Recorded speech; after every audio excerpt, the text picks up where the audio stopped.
Hey guys, the CX line is here and we're going to start off with the new CX-01 Dran Brave S6-60V. Yes, long name.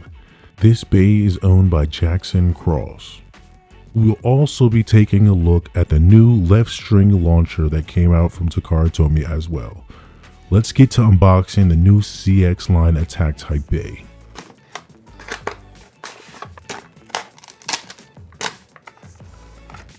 Before we get into the main stuff, here is a look of the winder launcher, which is black and white, and the ripcord is white. First, we're going to start off with the assist blade, which is S for slash, an attack type assist blade whose protrusion points match the blade. I'm not going to lie, when I first heard and seen this thing, I thought it was going to be weak and flimsy plastic, but it's actually pretty hard and it doesn't seem like it's gonna break super easy. Here is the gear lock chip. This is the thing that holds it all together, and the motif or bit piece looks similar to that of Dran's sword. And finally we come to the main blade, Brave. As you can see from the back, the blade looks actually really well balanced.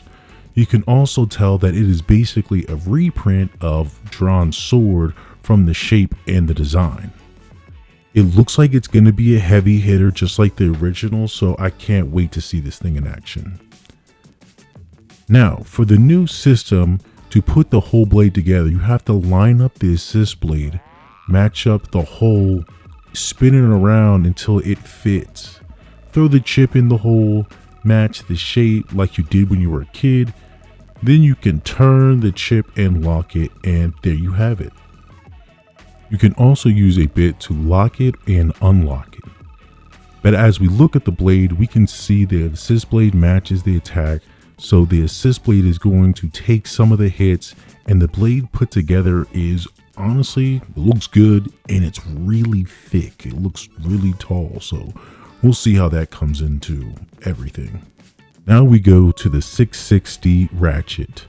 I love the aqua blue with the white color scheme, and if you look on the side, you'll notice that the ratchet is thinner than the 560 ratchet. You'll also notice that 3 of the 6 protrusion points are bigger than the others. I know it's going to be fun having this in my rotation and seeing where else I can match this thing with. And it does look like it's going to have pretty decent attack type capabilities. And then we come to the new bit, the Vortex bit. Now this bit is basically a right spin version of the Cyclone bit, but the other difference of this bit is the Vortex bit is a bit wider at the base and the Cyclone is a little smaller. The Cyclone bit attacks like a rush bit in my opinion, while the Vortex I can only assume is going to act like a flat bit. Now, looking at this thing put all together, it looks really tall for being a 60 height, but it looks really cool. This thing actually looks like really strong and it's going to be a heavy hitter in my opinion. Let's check out the new left winder launcher and ripcord. Now, everyone thought that Takara Tomy was going to lock the left winder launcher behind the 25th anniversary pack, and super ecstatic we got it on its own. Now, with this, it is gray and black, and the ripcord's like this pinkish, reddish, burgundy color.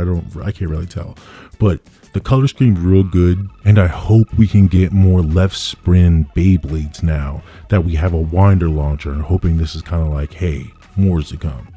So back to the main thing. Let's get the weights on these bays. The lock chip weighs 1.74 grams. The main blade is 3107 grams. The assist blade is 4.64. The total weight of the blade is 37.44 grams. Next, the 660 ratchet is 6.14 and the Vortex bit is 2.13. The whole build comes out to a whopping 46.68 grams. Now let's get a test launch on the new Dran Brave.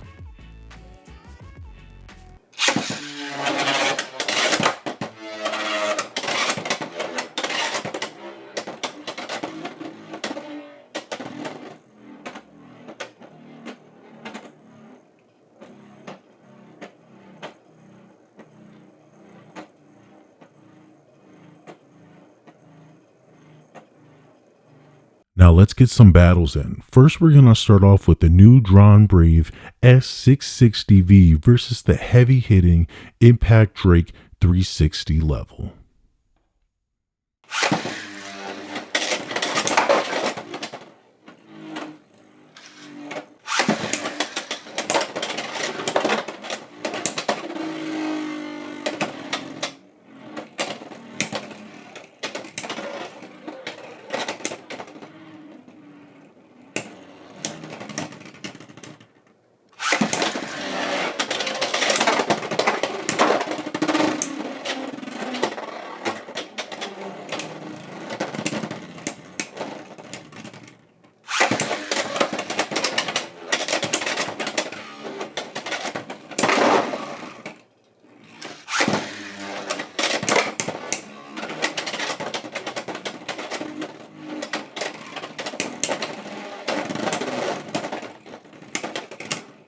The next challenger, the tank build of Nightmail 760 Hexa.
It wouldn't be a battle without the Stamina King Wizard Rod 960 Ball.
And finally, the reason why I got the left winder launcher, Cobalt Dragoon 160 Elevate.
Now let's do a simple customization of Dran Brave S960 Low Rush and see how that does against the bays we just faced.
Now for final thoughts. Dran Brave is a good hitter, good heavy, and has great knockout power, especially when it's customized. The thing is, getting it low enough to do upper attacks and giving it enough stamina for the long run. I don't like the build straight out of the box, but I do love the parts that it comes with. The 660 is really good ratchet, but for this blade, I feel like it still stands too tall. The Vortex bit is a good bit, but it doesn't last long. The stamina is lacking. But I will say, even with an easy customization of the S960 Low Rush, it does a really good job of kind of going that farther distance and really proving itself. I feel like this could be a good heavy hitter. We gotta find, different customizations for it, and I feel like this can be a really good blade in the long run. I'll continue to find combos for the next video. Leave some in the comments for me to try. Thanks for watching, subscribe, and I'll have CX02 and 03 coming soon.